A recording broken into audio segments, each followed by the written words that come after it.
Welcome to the Cohort Sistas podcast, where we give voice to the stories, struggles, and successes of Black women and non-binary folks with doctoral degrees.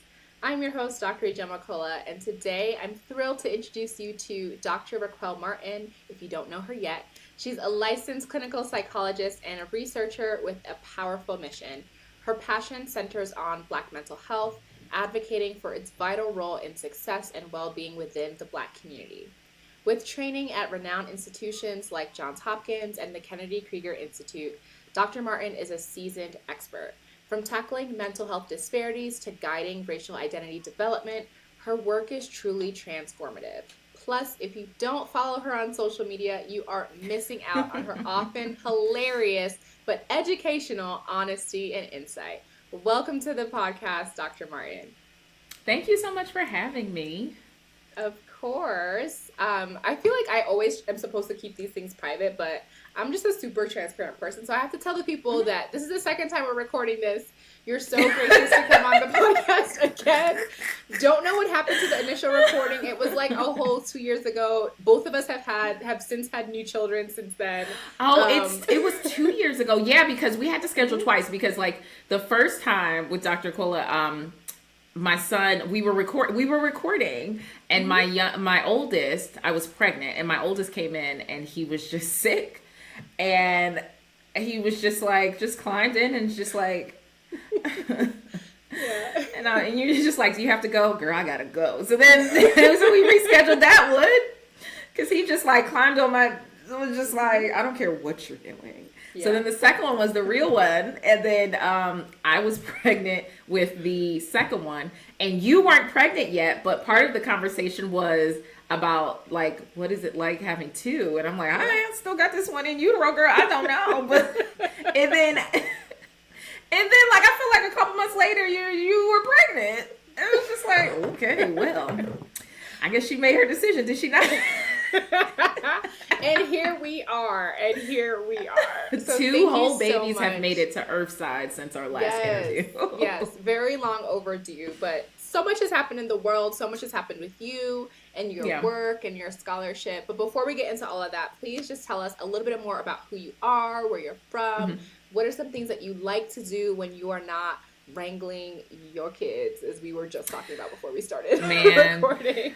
I was like, my child scared the heck out of me today. But I'm from Philly. I live in Nashville. I'm a full-time professor at Tennessee State University, which is a HBCU here in Nashville. I also have my private practice where I see patients. The way I kind of think about it is like, what am I doing through the week? So like Mondays and Fridays are research meetings. So I do research. Currently, one of the big studies we're doing right now is decolonizing intro to psych courses, and I'm writing some grants to kind of focus on Afrofuturism. God, I hope somebody funds them. And then on Tuesdays and Thursdays, I'm on campus. I teach psychology of the Black experience, and I teach introductory research methods from an intersectional way. And then I have office hours. Wednesdays is therapy. Sundays and Saturdays, normal life. I always try to forget, like, I always forget a role. Oh, and I do content creation. With social media. Mm-hmm. So whole platform focusing on like Black mental health. I've been trying to do more stuff about like what liberation psychology is, and I also do some courses for clinicians in training when it comes to like anti-racist and anti-oppressive work.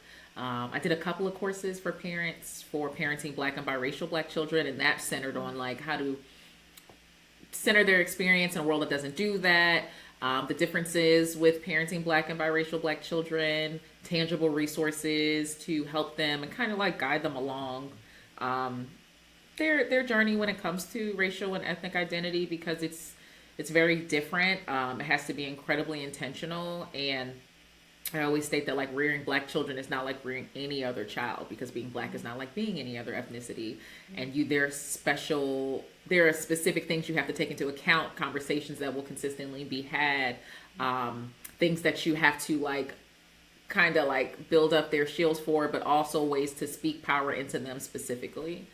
But yeah, I think those are the things I do. I think that's everything. Mom of two. I have two toddlers, 4-year-old and 18-month-old. Been with my husband for 13 years, been married for 6. I have a dog too. And when I'm not doing all that, I like to read a lot. I like to bake. I like to cook, but cooking is kind of tough because like sometimes I can only do it. It's prepping and it's cooking. Like a lot of times Okay. just prepping to make sure my children have something to eat. And when Mm-hmm. I'm cooking, I used to just really enjoy like being able to focus on that and do that alone. But now the baby wants to help all the time, so I have to find recipes that like can also that can like withstand messed up measurements because measurements will be ruined. So it's just like, like we'll be doing cookies or we'll make pasta. He's very good at making pasta from scratch and stuff like that. But I have to find specific recipes that can withstand like this is gonna be ruined, okay? Like not ruined, but like we don't need exact measurements, right? Like we can do biscuits easy, we can do pancakes, cookies easy, we can do, but I'm making gumbo. Get out. I'm not, like you cannot touch this. You just touch the shrimp when you just touch the sausage, and then we still got to chop the like. There's certain things that I'm like, bruh, this is my favorite recipe. You can help me with this in 5 years. Yeah. I can't do it today. Yeah, like it's just I want you to help, but like not at the cost of me wanting to eat this all week, and I can't do it. So I look for books, I wipe butts, and I teach students, and I do therapy. Oh my gosh, I absolutely love chatting with you, listening to you. Just love being in space and sharing space with you.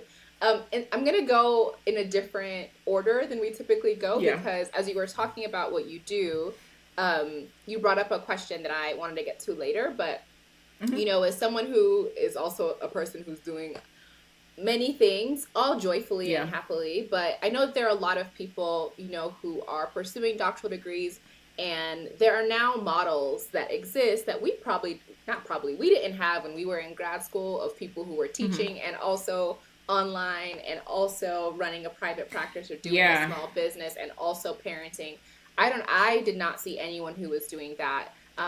Luckily I we didn't now either. have there are people like us who are doing that, and there are people like we're surrounding ourselves with folks like that. But I would love if you could just speak a little bit to how do you compartmentalize? Because you had your whole schedule Monday, Friday, Tuesday, Thursday, Wednesday. Like, how have you thought about Yeah. how to compartmentalize all the different work that you do, but still like meet the expectations, especially on the tenure track? So like Yeah. meeting those goals and expectations with the teaching and the research and the service, while also showing up authentically for your community online and doing the work there, while also, being a present mom and partner, and also seeing your paid clients. Like, how are you not necessarily balancing it all, but how do you kind of compartmentalize and make space and time for all the different ways in which you show up and do work? Yeah. Well, one, like something, at least 3 balls get dropped and smashed and shatter on the floor a week. So just a heads up, like I think some people handle it very well. I don't. I separate according to days because that's what I have to do presently. But no, we didn't have that example. I mean, the only reason why I got on social media was because my clients I would consistently complain about like the way you break stuff down in session. I don't see people doing it that way online, and they don't look like us. So I genuinely thought like, whatever, I'll record something and I'll have 10 people watch my videos, and I've helped 10 more people than I would during my caseload. No idea that anyone would have an interest in this. But the way I've done it is, well, one of the conversations will be like, tenure is not a goal of mine. I am tenure track. But that is not a goal of mine. I consider academia to be an incredibly oppressive environment, and if I didn't love teaching so much and research so much, I wouldn't be at a university. And I think every time I say that, people are like, "Well, isn't that what being a professor is about? Teaching and research?" You would think, but no, that's not what gets in the way of me doing stuff, right? Yeah. If it wasn't for the fact that my students are amazing, if it wasn't for the fact that I genuinely need to put out my programmatic line of research as a way to like contribute to the Black community, I wouldn't be teaching. And I honestly think a lot of people are leaving tenure and leaving academia because they found some amazing ways to teach their own courses. There are people privately funding research studies and working with organizations to do that, and not being in an oppressive environment, especially being like, ebony and the ivory of academia is awful. So I separated according to days. I have an amazing support system with my husband. We've been together for 13 years. So he kind of has always seen me be in a ridiculously hectic environment. It's a good balance because his job is in no way like my job. Like my job will always there will always be new things to learn. We will always have continuing education credits. I will always be looking at a new research, a new grant, and stuff like that. He's an accountant, and his stuff is pretty much like, yeah, if I want to become like senior at like one of the big three accountant firms, I could, but like that sounds awful and I have no interest in doing that. If he was in the same track as me in terms of there's always something new to do, it probably wouldn't work. And then also, I don't find social media to be difficult personally.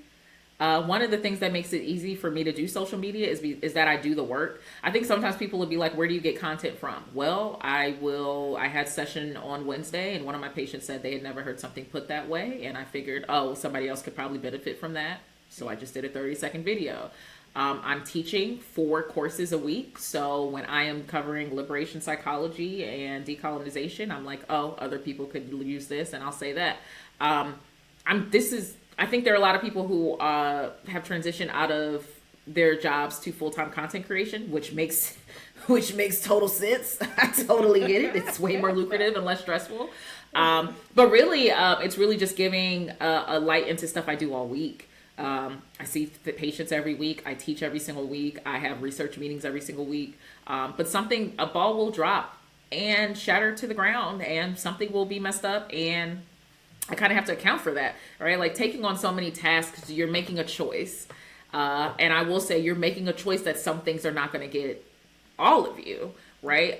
So even with the boys, like I'm exhausted on weekends. We're trying to find a balance to make sure I'm still able to be present and take them out. But most of the time I'm tired sometimes. Like it is what it is. So when you're trying to add so many things, if you feel exhausted, it's probably because you're doing a lot of stuff. I'm doing a lot of stuff, and I have to be very productive with the time that I have. Like, I have to split stuff into days. I have to know that, like, it's Saturday or it's Sunday. Even with my students, they get a heads up at the beginning of the year, like, I don't respond to emails after 5. You get a 48-hour turnaround time to emails. I don't respond to emails on weekend. Also, why are you emailing me on a weekend? If it's an emergency, I always say, I am not the Avengers. Do not call me. Okay. There's no such thing as a course emergency. If the assignment is late, I'll extend it. If something is confusing, wait until I explain it. And if it was confusing to me too, I'll change it. Like it's not really trying to lead with like, these are how you should be treated as human beings, and any other environment that doesn't treat you this way is an example of an oppressive environment. But stuff falls all the time. I was running behind because my child scared the crap out of me. So that took me like 10 minutes to like regulate myself, and then running behind because of that. They had all their artisanal breakfast. I have yet to make something. I'm probably gonna have like, if there's a pork chop in the freezer or something for breakfast, like something falls through. But I always feel like the thing that keeps me going is, one, it's amazing to have more models like, so now at this point, they're not older, they're just colleagues. Like my biggest model when it comes to people doing the same thing is Dr. Tama Bryant. She's doing it all the time. But everyone else, it's all of us. It's like you, and then Ijoma Opara, and then Erlanger Turner, and then Isha Metzger, and then Lauren Mims. Like we're all the same age. Yeah. Like, so I get to see how we're doing it in our level. But if I think of someone who's doing it above us, though, it's Dr. Bryant, and she's been doing the work for forever. But she's the first person I see who's actually integrating. Oh no, and Dr. Alfie too. She would be like one who's older than us, but I feel like we all got aligned at the same time. Yeah. Actually, you were aligned before me because you were the first person that I was just like, oh my gosh, like I don't know how to flip. She does this, and she's like a collision too, because I was seeing content creators who aren't doing the actual work, like who were talking about this stuff. But I always feel like they would like mix it up, or they wouldn't be transparent, or they didn't look like me, or they would talk about mental health in a general sense, but not like Black mental health. And I'm like, that's why when I saw you, I was like, oh, instant follows. Finally. Oh my God. Somebody who looks like, they know what the heck, like talk about Black mental health. So I feel like it's easier now. I also appreciate people being more transparent, because every time someone mentions tenure, I'm like, no, like that is not my goal. Like, and I feel like nobody was saying that. Like nobody would admit that this is awful. This is terrible. They expect us to do all these things, and then wonder why, like, we're exhausted in the service and the academia and stuff like that. And I tell people all the time, like, oh, how was it being on tenure track? And I'm like, oh, I am on that. It's not gonna happen for me though. I'm sure. And it's a choice. You can make the choice to do that, but I don't think it's a healthy one with the stuff that they do. So I always ask my students when they're like, oh, tenure track. I'm like, okay, so what do you want from the tenure track? Like, what are we thinking of? What are your goals? And do you think this is the only way to achieve that? Because the PhD journey, like, I've never had worse mental health in my life. It was awful. Yeah. And the best thing I got was my degrees and my colleagues, but I didn't enjoy my experience at all. Could not stand it. I always state like it's a perfect example of that. Yeah. What were some of the like main triggers for you during your doctoral journey, if they're not too traumatic to talk about? Oh, no, they're not. Just racism. I had a professor in class say the N-word. We were talking, I'll never forget, it was the history of psychology. We were talking about John B. Watson. And John B. Watson is someone who's famed as a behavioral psychologist. And he used to pay to watch black people fight. But he didn't call them black people. He used to pay to watch N-word fights. Wow. And my professor, who wasn't black, because none of my professors were black, felt the need to say the word. And I was like, why would you think that's appropriate? She said, well, that's what it said in the book. And being so overwhelmed, like, I think a lot of people mention, like, to me, I'm very unapologetic, but I find that to be a blessing. And I had to be broken to get that blessing. I always say I have a personality, an intellect, a demeanor that makes people want to humble me at all times. And because of that, I had to build up, like, how being myself in an environment was less taxing than code switching and masking. So having to do that. Yeah. But even then, did not say anything else, left the room crying, didn't address it again. She apologized at one point, and then she made it a point to say, would it help if you knew that my boyfriend was black? Stop. I said, no. But this is my professor. This person is getting paid to teach me. I had someone who mentioned the fact that, like, they asked me during my dissertation committee, why didn't you focus on why didn't you focus on European Americans in depth as you did black people? And I said I wasn't interested in that population, and just stared at her until she felt the need to go to a different question. During my program, I had full-time caseload. I was a full-time student, had full-time courses, also was a research assistant, had to do my research. I also was a TA, had to TA 2 classes. And then what else did I have to do? Also had to be a full-time clinician because you also have to get clinical hours. And that was awful. Also long distance from my boyfriend at the time. Well, he's my husband now, but long distance for that. My husband is not a phone person. So like that was like super annoying, and not having that support system. And then just being in an environment where there weren't that many people that looked like me. Right. And couldn't grasp how what you said was inappropriate. Couldn't grasp how like that was really stupid. Couldn't grasp why I had to advocate for focusing on black mental health. Couldn't grasp that this was like an oppressive and a ridiculous environment in the first place. So I couldn't stand it. But I knew the whole reason why I became a psychologist was to help black people. So I was just like, I'm gonna get this degree and I'm getting the freak up out of here. Like that was my whole thing. Like, let's go. Like, oh, can you do this committee? Nope. At one point I had a professor who was my advisor, and she was my clinical advisor, and she wrote me down. She marked me down on one of my, reviews. And I said, why did you mark me down on this? And she said, well, I feel like you weren't taking my coursework seriously, because she taught one of my classes. And she was like, you got a B on one of my assignments. And I said, oh yes, I know. I chose to get that B. I chose to go to sleep and get a B instead of staying up and getting an A. I said, however, and this is how, let me tell you something. Sometimes this is how balls you got to be. I said, however, you are my clinical advisor, correct? She said, yes. I said, I am confused as to how this relates to my clinical work. It seems like you are upset about something of your coursework, but telling me I didn't get a B, that's already inappropriate. And she was like, oh, okay. Well, I guess you're right. I said, yes. So she was like, okay, so we signed this and then the meeting's over. I said, oh, I'm not signing this until you change this. And she's like, well, the meeting time is almost up. And I said, that's okay. I've said what I had to say. Did you have anything else to say to me? And she said, no. I said, okay, well, I'll sign this when it gets corrected. I'm not going to sign something I don't agree with. So she corrected it, gave me the points I deserved. And then I found a new clinical advisor like the next week. It was suggested. It was recommended. Because if you have people who are trying to incorrectly, like you're upset about something Yeah. about my coursework and you put that on my clinical advice, that has nothing to do with this. And I was very open, like, oh yeah, I chose that B. I know what an A paper looks like. I also know that I'm exhausted and you guys are asking too much of me. Yeah. So B paper, submit, got 2 extra hours of sleep. Because it's not always going to be worth it. And no one has ever asked me for my GPA for my doctoral program. Yeah. I wish they would. It was a 3.9 for God's sake. But you know, no one ever asks me that. Was that one a 3.9? I think that was my master's. But anyway, no one cares, right? And I had to do extra work. Like all of my clinical sites were super European American centered. So I had to do extra work to find appropriate clinical sites to let me specialize in a population I wanted to work with. I was doing extra work. I also had a side job because it wasn't enough to live off of. And doing all this and them just being like, we need more. Why aren't you doing research? So my PhD program, you could have done a research and clinical track, or you could have just done a clinical track. I did both. And I started off with 3 other colleagues doing both. They both dropped. One left the program because she said it was too much. And the other one left to do research only track because she said there's no way to balance clinical and research. It's awful. I was the only one who stayed to do both. And even that wasn't an indicator that their program was too much. And my PhD program was in a med school, so I also had to take med school classes.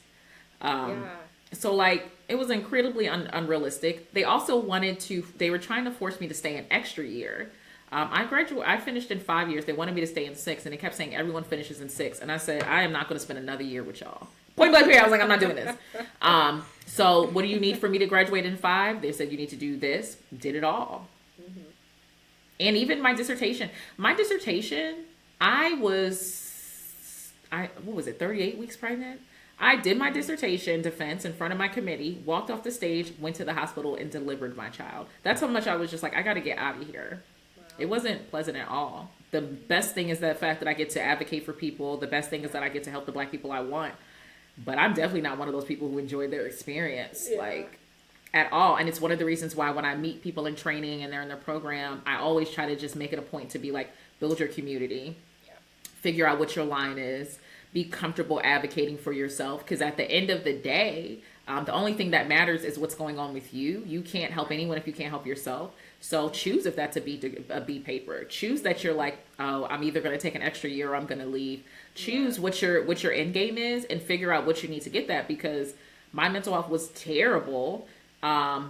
And like the only thing that really helped was my community and having people also outside of the field. Because if you're dealing with a lot of PhD students, most of us, you know, are just doing terribly. So you really need people outside the program. Like my husband was people, and he would just be like, this is insane. I needed someone to remind me that this is inappropriate, because if I was only talking to my colleagues and we're all just going through this terrible thing, sometimes it's hard to remember that this is inappropriate. Sometimes it's hard to remember that not all environments are this oppressive. Sometimes it's hard to figure that out if you don't have people who are not in it. So I always say, like, also have someone who's not in your program, because we lose sight of how insane it is that professor spoke to us that way because everyone's doing it. And then you tell that story to someone who's not in the field, and it's like, did you call the cops? Like, you know, they're just like, oh my God. Yeah. No, that's such a good point. I hadn't thought about that, but I agree. I think that's actually one of the things that kept me grounded in grad school. Like when I had roommates for the first 3 years at grad school, I was like, I'm not living on campus. And I had roommates who were not, they were not doctoral students. They weren't in school. They were real people with real jobs. They had real jobs, real money. Yes. And I think that you're right. Like that, being able to talk to them, one, about like the weird things that were happening, but also just about not academic things, like to remain a real person. Because I feel like sometimes when we're in a doctoral program, you can get so consumed with the research and the teaching and the coursework that you feel like that's all there is to life. And it's like, there's actually real life happening outside of school. Yeah. And it's hard to, if you're only surrounding yourself with other grad students, like if you have a roommate, is another doctoral student, like I can see how you could get sucked into this world in which academia is your whole life. And that's not healthy. That's not good. It's not. And I always got like overt and covert messages like that was the sacrifice I had to make. And I was never willing to do that because we're in school forever. So even like when I was in a lab meeting and I was just like, oh, guys, I'm going to be out next week. I had to give them a heads up. And the head of the meeting, Dr. Riggs was like, "Yes, Raquel, are you going to tell people why you're going to be out next week?" Or and I was like, "Oh yeah," because I was like, "Oh, I'm getting married, so I'm out next week." And they're like, "What?" And it's just like, because I kept it so separate. I'm like, "Listen, I keep my head down. I do what I got to do. That's the only way it can work." He was like, "Yes, Raquel's getting married next week, so she's not going to be here." And they were just like, "Oh my God, you just said it so nonchalantly." And I'm just like, "Yeah, y'all, because y'all not my people." Now, when I get off the phone with y'all, when I leave this meeting, I'm going to be like, "Ah, we got 2 more days. I'm about to be, but y'all not my people." Yeah. So that's not what this is for. But I was just like, yeah, so let's just double check to make sure we have like the scales done, all that done. I'm getting married. I'm out, right? But so many people had tried to overtly or covertly tell me that my life had to be placed on hold. Even with the whole getting pregnant thing. I did, but I have a bachelor's, I have 2 masters and a PhD in medical and clinical psych. I did a APA accredited internship and a postdoc, and then I still had to sit for my licensure exam. So that was my whole life. Got married during that time. Still kept my relationship with my husband. And then also got pregnant. And all my kids were playing, honey. Because one, I'm a Christmas baby. I hate having a winter birthday. So I'm not a Christmas baby. My birthday is December 19th, but people try to scam me. So I very much was like, hey, listen. I know when I ovulate, I know all this. Let's just see if we can make this happen because I do not want a winter baby. I hate being a winter baby so much, and I just can't do it. It makes stuff incredibly difficult for booking things. Also, I don't want to share my birthday month. I'm a twin, and it's also another thing. I'm a twin. I share my birthday with one other person. I refuse to share my month with anyone else. So all of my children were very much like planned. I'm like, all right, let's pull a goalie. Let's see what happens, right? And I get pregnant very quickly. Like we were both like, whoa, okay. We were right to use the protection we used because this could have went really bad, like very quick. So I get pregnant very quick. So I'd always planned it. I knew I was going to try to get pregnant during my my program. And when I did my internship and I told my the head of the program that I was pregnant, the first thing she said was, "How excited are you?" She didn't say anything about logistics. Yeah. She didn't say anything about, well, you need 2,000 hours to graduate from this. Her first thing was, "How excited are you?" And that was one of the things that always makes me advocate for that program at Johns Hopkins, because just to be honest, so many people get told, us as women, we're the main people doing PhDs. We get told that stuff has to be placed on hold. And I refuse to do that because there was no way I wanted that. I knew I wanted to have a child. I also knew that this was something that we had worked towards too. And having people around me, I didn't have any other example of people doing it. Yeah. Like everyone was like, "Oh, I graduated and then I got married," or "I got married, but then I came back. I got married on a Friday and came back on Monday for my lab meetings." And I used to just be like, "Y'all have lost y'all," and they weren't black. But in my mind, I'm always like, "You done lost your black mind," even when it's not a black person, because in my mind, I'm like, "You done lost your black mind, honey. If you think I'm," and all that. So like, I never really had an example of that. I didn't have any mentors who were doing what I wanted to do. I had people who were very much either in the clinical sector or they were in the research sector, because it is very difficult to manage both. I didn't have anyone that was black and looked like me who could have a conversation about family planning and family building, acknowledge the fact that this environment was racist, and still say everything was okay. I honestly still don't have a mentor. I didn't have a mentor in that sense. And I was limited to, nobody was really doing social media. So I was limited to the people around me. And if nobody looks like you and you don't know who to reach out to, you're kind of just forging your own path. So I just had to know my values and what I wanted, and kind of had to just be like willing to either fight for it or get rid of some stuff. Like fight for, I'm getting married. Oh, we need you to be here Monday. No. Yeah. And be like, what's the next step? It's not PTO. It's not a request. This is a statement. I'm leaving, and just be willing to. And that's why it is like a whole, I'm the main person who'll be like, listen, I'm on your side. We just gonna fight for this, because I've had to. You have to decide, like, these are my values. Who am I going to listen to? Am I going to listen to me in terms of what I want, or I'm going to listen to this program saying that I can't have it? Am I genuinely going to think the only way to get like publications are to, sacrifice everything in my being, or am I going to find other partnership? Am I really going to think that first authors are the only things that matter? Or am I going to identify the fact that my goal is to put out tangible research, and I don't have the ability to put out a first author, but I do want to build collaborations, and I'm okay with being a second author on this? Like, what am I going to decide is important? What am I going to figure out as my mission? Because coming in, they're like, first authors are all that matter, and you got to kill yourself to get those. No, I'm going to happily reach out to someone, be a second author, and be like, tell me what you need from me to be in this second place. Don't even try to put me first. I'm not here for that, right? But you have to decide like what's genuinely important for you, because you will have people telling you first authors are all that matters. Yeah. Only way that you can come up with, only way that you can teach is in academia. I have a platform of over 1 million people, and I teach people about psychoeducation, Black mental health, liberation psychology that will reach way more than I teach 150 students a semester. Will reach way more than that. But what if I believe that?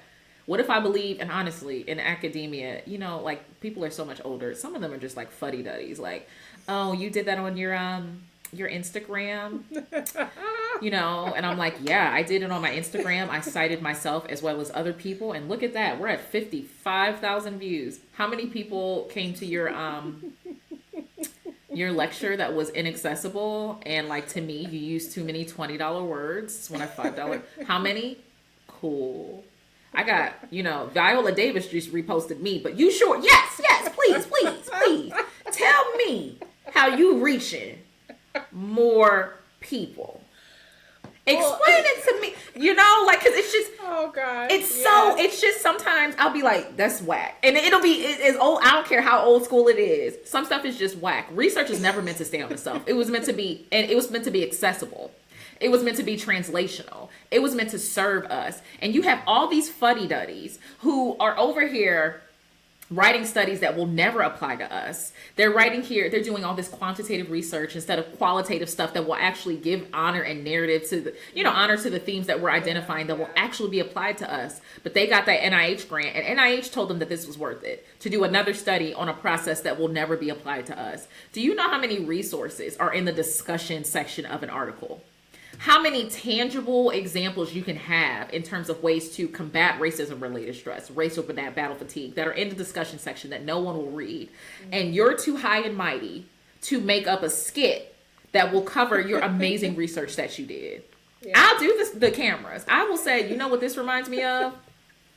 Racism-related stress. And here are some tips to do it. And if you want to read the article, you can read the article. But if you don't, this video just gave you 10 tangible tips that I guarantee you will decrease your mental health, right? Like the aspect of people not being on social media, I feel as though is egregious and unethical, because if our goal is to be accessible, social media is accessible, right? Like most of my things, most of my posts, it'll be like, oh, here are some tangible tips.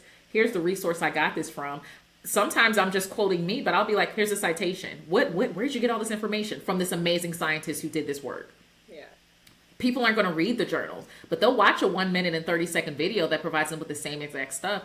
Like, there's so many people who aren't making stuff accessible. I feel like it's part of our job to be on social media. Like, even this, I would have loved this podcast when I was in school, that I can legit look every single week and see another Black clinician who is either struggling or has resources. And I don't have to think I'm insane for saying that, like, hey, this place is racist. Does anyone else feel like this is, but you have people who are sitting on academic gold, and they're just like, I don't know how to work the camera, but you can work SPSS and SAS and STATA. You can do a qualitative and quantitative data analysis, but you can't hit play and record and add a caption. Come on.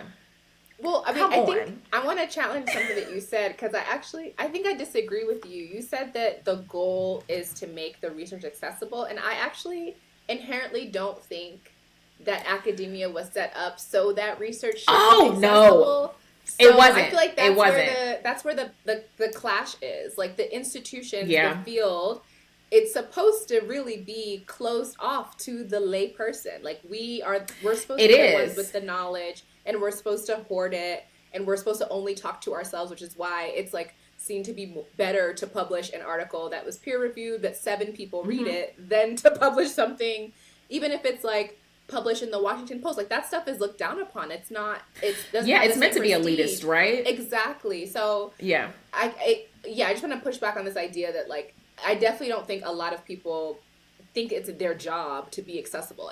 I feel like they intentionally write and research and publish in a way that is inaccessible to folks. Even the language that people use. I used to struggle so much in grad school. I was like, I cannot read $20 words. I just don't understand. I don't understand what you're trying to say.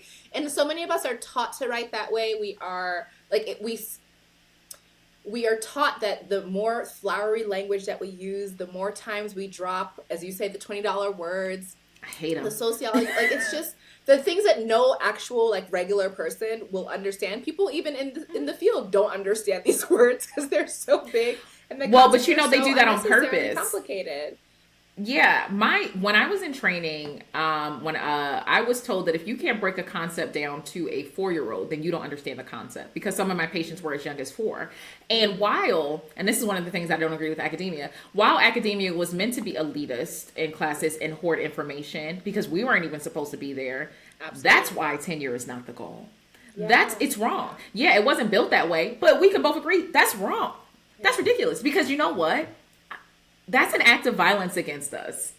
Hoarding information that can contribute to the decrease in minority mental health disparities, the increase of our mental health and well-being, that's violence against the Black community, right? Yeah. Keeping us out of those spaces, I consider that to be an act of war, and I'm gonna treat it as such, right? But that's violence. When we can identify the fact that having individuals that look like you teach you means you'll do better. When we can identify the fact that providing you with these resources will help your mental health and well-being be better. When we can identify the fact that representation in itself, racial identity development, is a barrier against perceived racism, mental health difficulties, it increases identity development, and you don't make it a point to put that in all your education, it's violence. Like, this is it's an act of war, right? So when we talk about the aspect of academia, and it was meant to be elitist, we weren't even, can you imagine if we went back in the day and they were like, Doctor Who, these two, first of all, women, second of all, Black, and then Black, oh my God, what, can you imagine? Oh my God, the violence, like the dissonance that would arise. Like,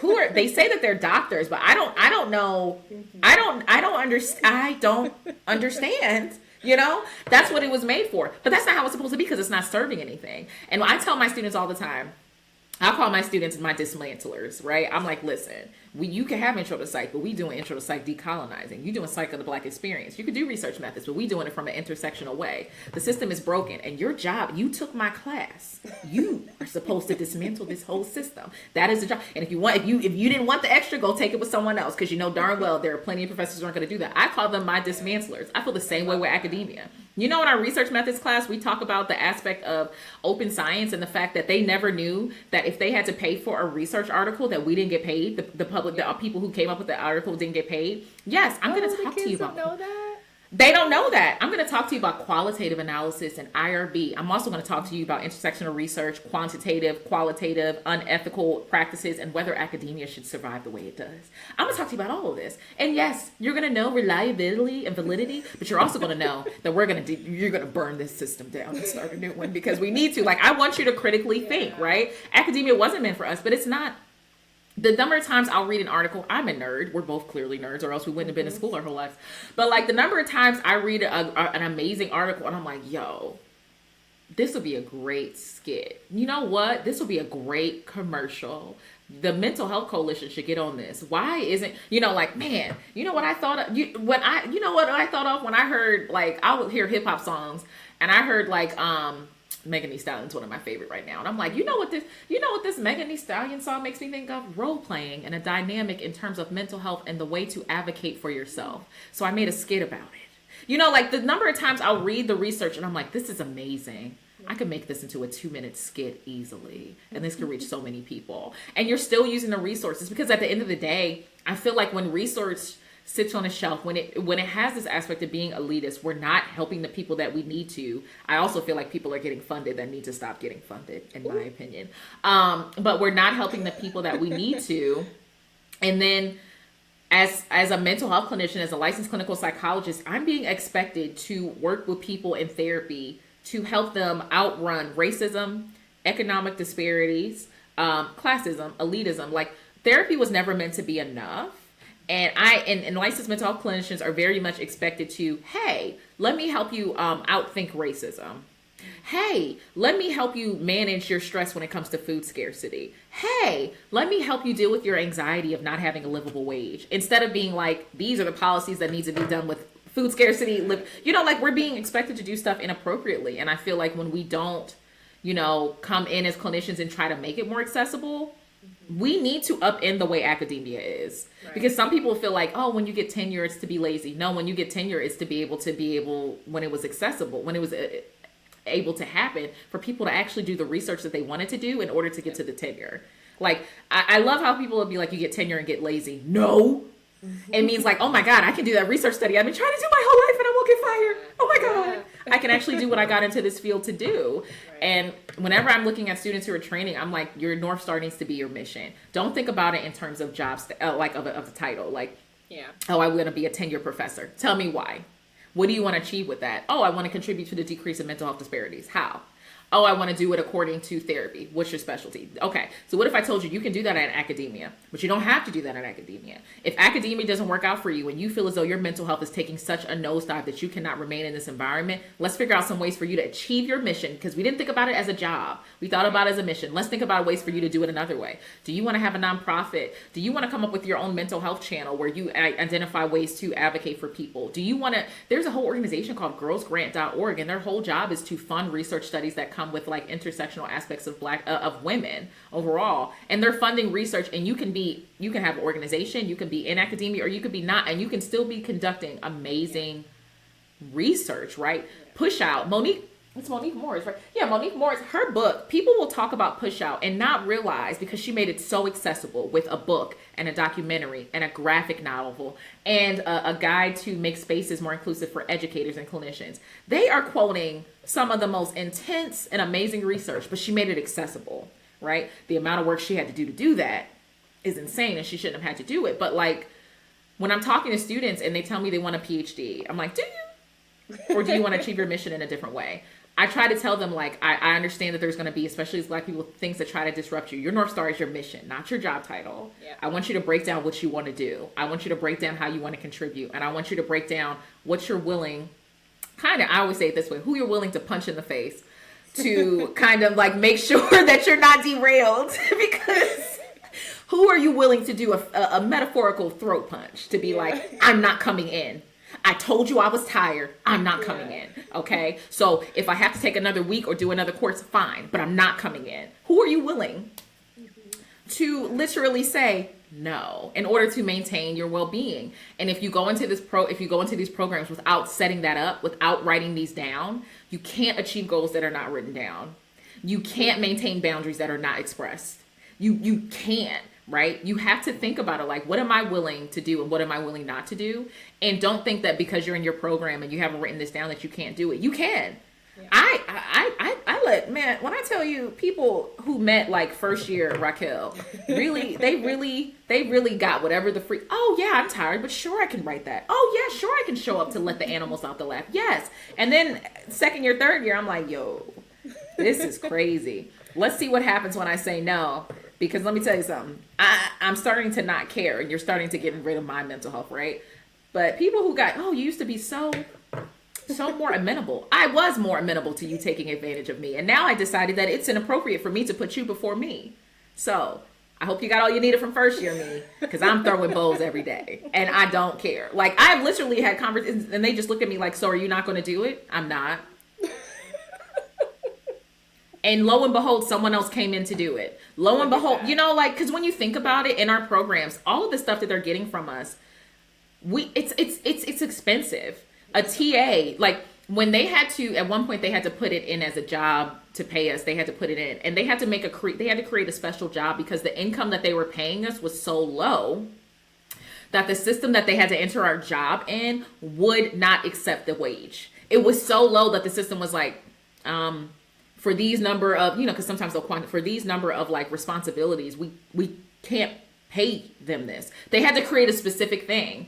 Like, to be a research assistant alone, I think the baseline salary was like $40K or something, 40 or 50. But they were putting in a job thing for a research assistant, teaching assistant, and clinical worker. And we're putting it as like, oh, we're going to pay them 30K. And they were like, what? You can't, like, they had to create something. Like, we have to, it's oppressive. It's not ethical. I always say we need a union, but all of us are too busy to make a union to make sure that we're not taken advantage of.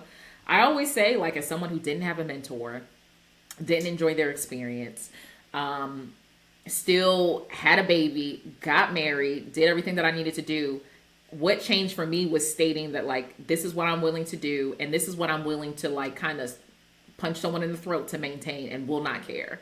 Yeah. Like, I'm getting married, I'm having a baby, I'm not doing another data analysis, fight me.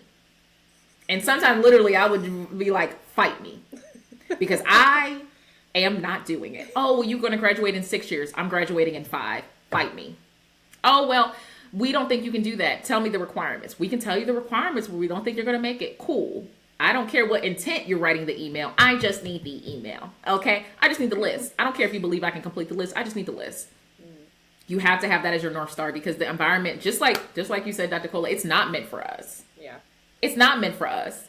It is meant to be elitist. And when most of the time with black people in PhD programs, this is part of our activism. Like, we want to be agents of change. There's a reason why we went into this. We want to make stuff more accessible. Yeah. We're in the pursuit of intellect. And then when you're having the pursuit of intellect, you are going to have to change your mindset. I used to think that academia was the only way. I used to think there's no way I can do research and help people without doing these NIH stuff. And then I got on social media, and then people are like, I never knew that this is a sign of depression. I thought I was mad. When we both know there are so many studies that say that very point, but no one made it accessible to the people it's meant to help. Yeah. And one of the advice I tell people in training, get on social media. Get on social media, because people need to see us. Yeah. You were the first Black doctor I saw on social media who was also doing doctor work. Wow. Like, that's actually wild. Like, oh yeah, this is what I did today. This is what I did today. You know, telling me this is what the life of this is what I wore doctor. To TA this is the first person I saw, and I was just like, and she's on social media. She's not getting kicked out. Oh my God. Like, she's actually doing this stuff. Oh my goodness. Social media doesn't take away your credibility. If anything, we need to see more people like us to be like, oh my goodness, you taught your whole class in a Public Enemy shirt? I did. I love them. You used a Megan Thee Stallion quote to discuss cognitive dissonance? I did. You talked about Sukiana to discuss the aspect of consent and coercion? Sure did. Yeah. And you know who's going to remember that for the rest of their coursework? My students. You know what they're not going to remember? Well, if you look at the intricacies of the dynamic, oh my God. And as someone who understands all the words, half the time in my head, there's a translation. And when they're doing their presentations, like these things, and I'll be like, this could be so interesting. I'll be hearing it, and I'm like, man, this is an amazing study. It is boring as freak, though. I bet you I could freak this and make this into, this could be a whole, and it's amazing. There's so much amazing. I am a nerd. Yeah. I am a nerd. Okay. I hear a good research study and I'm like, oh my God, this is so cool. Did you hear about the way that they did that coding analysis? Oh my God. The thematic. Oh my, you used photo voice? Oh my, how many participants did you tell me? Oh my goodness. And what did they say? With photo voice. So cool. Oh my God. Like, you gave them their own cameras. Oh my God. And then what did they say? Oh my goodness. SPS qualitative analysis. Yes. And then they'll be like, oh, this study was actually done 2 years ago. I just haven't been able to. Oh, the people need to know. The people need to know. Oh my goodness. You mean to tell me if you give kids autonomy, they're able to take care of themselves? You mean to tell me by telling Black children about themselves and their culture, and not that it started at enslavement, they're less likely to engage in risky behaviors? And you over here worried about having the sex talk with them is going to make them have sex, when having the sex talk with them actually decreases the likelihood? And there's a million studies that say that, but you haven't made a skit? Why haven't you made a skit? Why is there no YouTube for this? What is wrong with you? It's just like, people be like, you just so chill. I am, but I'm gonna let you know, I'm the nerdiest nerd in life. I just also grew up in Philly, also realized stuff has to be applicable, and I try to apply stuff the way I would want it applied, why that, yes, that's a great article. Can we put it to music, or yeah, is there a way to when I talk to my kids about diagnosis of, like, we talked about PTSD, I use the song Mind Playing Tricks on Me, the hip hop song that most of them know. And been like, okay, so break down the symptoms. And they'll never forget avoidance, cognitive distortions, and stuff like that. Like, why be boring when we could be fun, yo? Like, why can't we just be fun? Learning is fun. Why can't we, come on, do a little dance? And then, because think about how much work we put into this, yo. I'll be darned if I'm bored by my own work. Like, I'm not going to be bored by my own work. It took so much to do this. I'm That's such a sitting good here. I need to point. be entertained too. Like what? I'd be That like, is you know, so this could have been a good skit, girl. All right. I mean, I'm You here with are you at this inspiring conference. me. You're inspiring me to get back into, because I was, I did social media in a different way. I definitely started not really talking about my research, and then I just I Mm-hmm. went too far into the monetization aspect that has it was just too much. So now I took a little break, but I'm trying to work my way back to it, but approach it in a different way. So you are definitely inspiring me to stop overthinking. I feel like that's a lot of us get in our head. Like we overthink, okay, how is this gonna make sense, and who's gonna see it, and what does this mean for Yep. tenure or the next job that I don't have, because a lot of us don't have the We're not jobs even that we working. We're over want. here That's the worried whole about stuff. right. We're not That working. part. So you're definitely inspiring me, and I'm sure anyone who's listening is. As I said, if you are not following Dr. Martin, please. I didn't mean to. I know I'm clapping on camera, but you need to follow her because you need to get Have your fun life. with it. Yeah. Anytime my content changes is because I'll get bored. I'll get bored by something. I'll be like, I've been doing skits for a minute. Let's do some lip syncing. I've been talking about teaching for a minute. When's the last time I did it? It's really just to entertain me. And the reason, in academia, it has trained us to think that we don't know enough. I'll talk to students and they'll be like, well, when should I feel comfortable discussing my level of expertise? When I'm hyping my students up to be like, we got this dissertation defense, I always remind them, girl, ain't nobody, let me tell you something. Nobody is an expert on this topic other than you in this room. Okay. Absolutely. Don't let this environment make you feel like you don't know these studies that you've been doing, every single literature review. This environment tries to make you feel like you don't know when you do know. All of y'all who get ready for your dissertation committee conference presentation, all that, we don't know the information as much as you do. Yes. No one knows the information as much as you do. And if you don't know the answer, ask. During my master's thesis, I got asked a question. I didn't know the answer. My advisor was in the audience. I said, I actually don't know the answer to that question. However, my advisor, who also specializes in this, do. And I said, would you like to answer the question, Dr. Grunberg? He loves showing his intellect. But the fact that people were like, oh my God, you were okay saying you didn't know? Yeah, I'll trust somebody who says they're not right before I trust somebody who said they right all the time. You expected me to tap dance up here like a freaking Sambo, honey? No. And also, I'm ready to go because after this thesis, my man is taking me to eat. So, I don't know. My advisor is right there. Ask him. Don't make these people make you feel as though you gotta lie. I don't know the answer, but I could find it for you. If you come to the next reason, I don't know the answer, but my advisor, who's been doing this for 10 decades, does. I just did this research study in a year. Why would I know the answer? Stop asking me stupid stuff. Okay. Ask someone else, but also don't feel like you don't know the amount of expertise I had in minority mental health disparities as it comes to diagnostic disparities from my thesis. You know way more than this environment will make you think, and they try to humble you. They try to make sure that you don't understand your information, because if you realize how much you knew, you would also realize that this either is not the place for you, or you need to talk your ish a little bit more.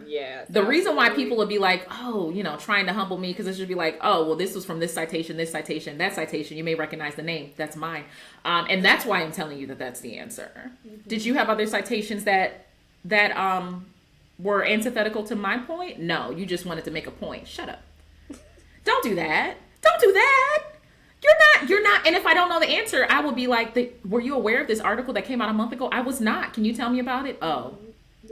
Well, I'll read up on that. And you know what? Since I'm in the pursuit of intellect and not in the pursuit of being right all the time, I can also understand the evolution of thought, and some things may teach me to know more. But I'm not going to sit here and tap dance and act like it's wrong to be wrong. Yeah. If you're learning about anything, you're going to realize you're wrong. Why are we doing research to get answers to questions that we don't know? That's right. Don't let them make you think you don't know. Get on social media. Talk your stuff. Even if it's, I said this twice, but with Dr. Cola, even just seeing someone who looked like me, show what their journey was. Even this is my cute outfit for today. Oh my God, bright colors in academia. What? You can do that. You don't have to, it doesn't have to be a blazer every day, or it could be something cute. Even if it's just showing the fact that we're here. Yeah. We're out here doing it. Get on social media. We won't know more than you. And if someone does, guess what? Oh, you might have just found a mentor or a colleague to collaborate with. Absolutely. Yeah. Just don't let people that's how the way the aspect of oppression, like when it comes to like injected, which goes into internalized oppression, is like I tell my students all the time, somebody only has to call you stupid 5 times, you will call yourself stupid the 6th. That's what academia kind of does. We always feel so uncomfortable, just like you mentioned. Well, how do I know if I know enough about it, and what if someone says you're wrong? Okay, thanks for are you going to share the resource? Are you going to help me get right, or you just wanted to tell me I was wrong? Get out of here. Yeah. Blocked. You know, like what's the point? Don't overthink it. I have been doing an entire post. I did a post one time about like something with mental health, and I had rice on my shirt. I ate rice off of my shirt, finished it, and it didn't give away from the fact. The fact is, like, this is something that can help you. Who cares? Who cares? I'm trying to help Black people. Now, am I going to be wrong sometimes? Yeah. But I'm trying to help Black people. So, like, as long as I help 10 people, yeah. I don't care if this twist out is messed up. I don't care if I look like I got... the number of times I almost reposted something just because, like, oh, look at that. There's crust on my mouth. I'm not doing this again. I'm not doing this again. Like, oh, I forgot to include that one resource. Like, oh, I could have added more. And so many people are like, oh, my goodness, I never knew this. Y'all need to record... Y'all need to collaborate. Y'all need to realize that first author is not the only thing, and y'all need to reach out. I have gotten some amazing collaborations by consistently seeing names and research papers, and I'm like, they have similar things I'm interested in. Reaching out and say, could I collaborate with you on something? Yeah. Dr. Lauren Mims, who I will be doing a talk at South by Southwest EDU for about Afrofuturism and cultivating environments. Yeah, I legit was like, girl, I love you. Yeah, she's awesome. Your research is amazing. Can I work with you on something? And people be like, what if they said no? She wouldn't, because she's amazing. But if she did say no, then I'll be like, do you have any other colleagues? Reach out. Build a community that you need. I didn't have those kind of mentorships, so I reached out to people. Like, and don't feel as though mentorship needs to be someone above you. Dr. Lauren Mims knows way more about racial identity development when it comes into the education space than I do. So she is my mentor with that. Dr. Joma Apara knows way more about Black identity development when it comes to substance use and substance abuse. Right. So she's my mentor with that. Sometimes when we hear mentor, we think it has to be someone who's older than us that knows stuff, which can be the case. But they just may know more about you in a topic. Some people ask me I ain't got no room for mentor, but people ask me questions when it comes to mental health, research, even social media. Mm-hmm. And it doesn't have to be like a repeated thing. It can just be like we work together on something. Yeah. But don't let it stop you from what kind of monster would say no? Not even no, just be like, how dare you reach out to me? Some people will say no or not right now, which is understandable. But what you really think we're going to curse you out? Do you really think we are going to like talk about you, like call you everything but a child of God for stating that I admire you and I'm needing help? I've never met a Black woman who has ever done that. Same. We are out here for each other. Like we literally, we see each other. Reach out. You seeing the same names on these research studies and you want to do similar stuff, send them an email. Yeah. You have a research article that's behind a paywall, email the person, the point of contact, and say you need the article. I met Dr. Erlanger Turner because he's a unicorn. He's a Black psychologist that's a man, and there's none out there. And I was like, hey, my university doesn't have access to this article. He was like, here you go. I don't get paid for every click. It was just like, here you go. Also, anything else I can help with? Yes, come on my podcast or else. Yes. Just reach out. Don't feel uncomfortable. Utilize spaces like this, like Cohort Sistas. Listen to the podcast. Write down your goals and just go from there, because it feels hard because it is hard, but it doesn't have to be more difficult. It's going to be more difficult if you try to go at old school the way this elitist system is. Don't. Absolutely. If you feel as though you read an amazing article and you feel like somebody else needs to know, do it. Put the article in the caption. No one else is going to read it unless it's a nerd like me. I read it every time. But just think about the salience of being able to hit, even if it's 50, 60, 70 people who, I say all the time, the amazing resources and recommendations that are in the discussion sections of journals. It's insane. Yeah. And the fact that people will honestly think that publishing this in a peer-reviewed journal is comparable to actually like making it accessible, they know it's not right. But they also know that, well, if we kept making this accessible, how are we going to... How are you going to make it, like, how are we going to gatekeep education? I mean, how are we going to make you guys think we're geniuses when really someone else published a study that was way better 10 days ago? How are we going to trick you guys if we make it accessible? What are we, like, oh my God, you're going to call me out on the fact that that study was biased. You're going to call me out on the fact that there weren't enough Black people in it. I can't do that. I need you to think I'm really smart.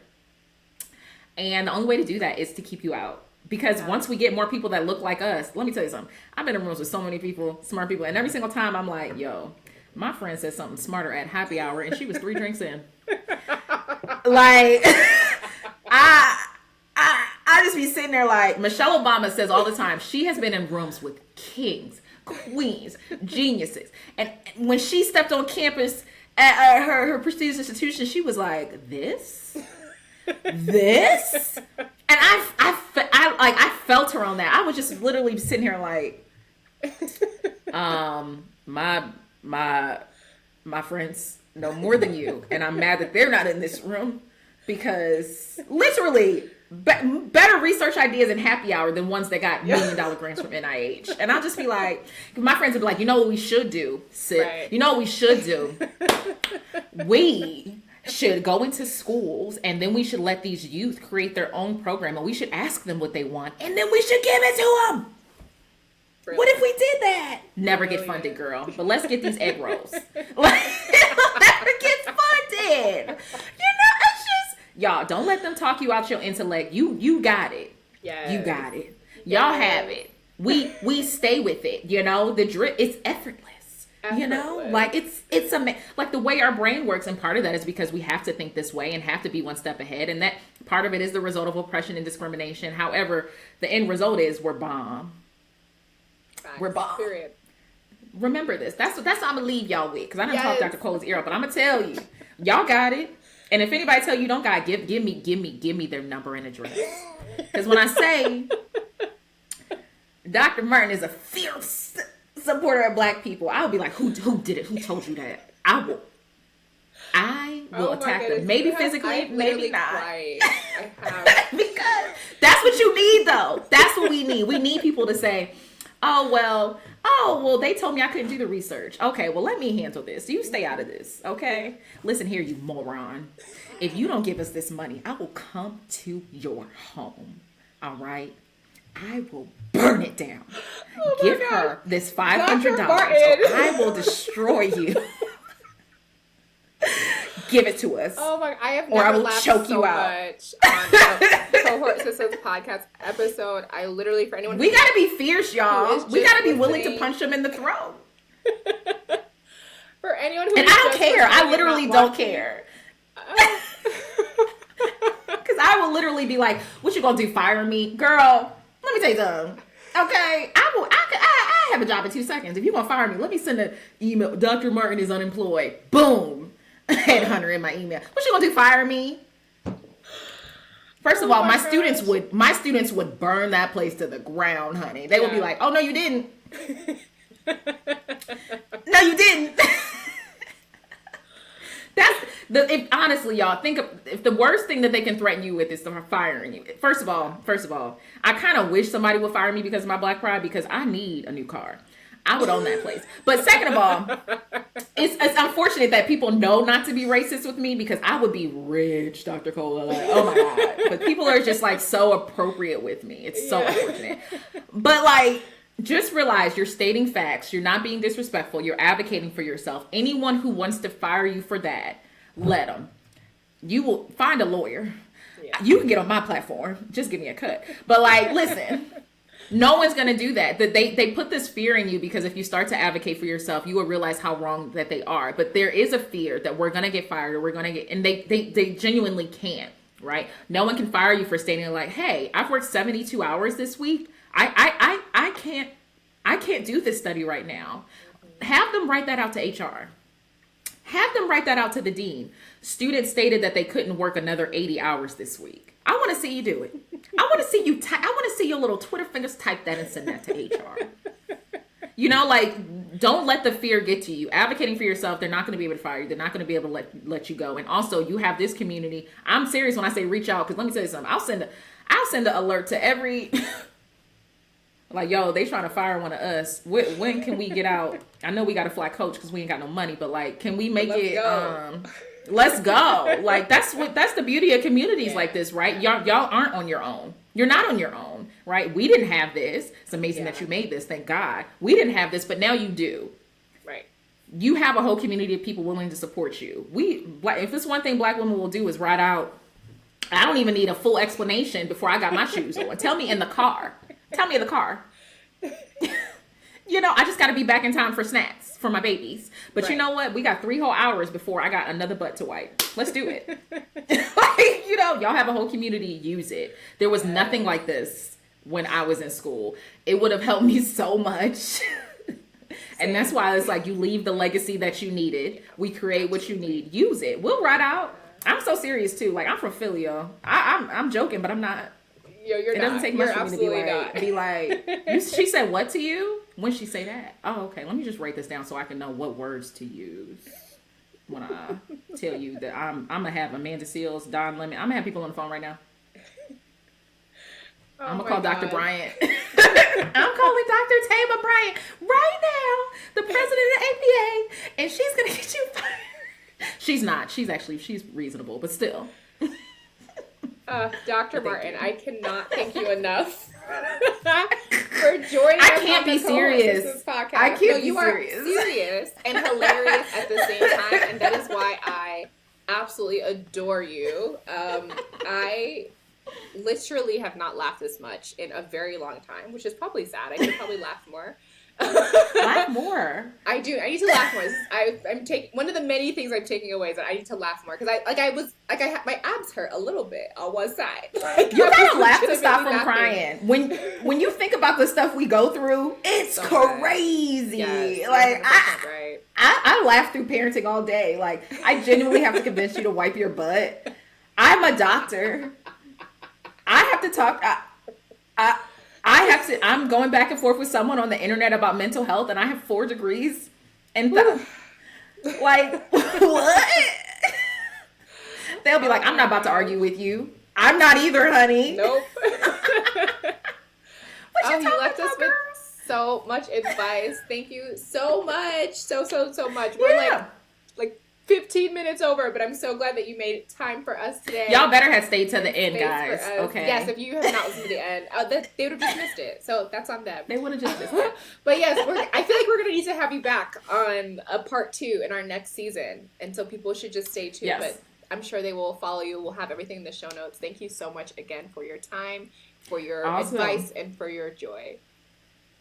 Of course. Thank you for having me.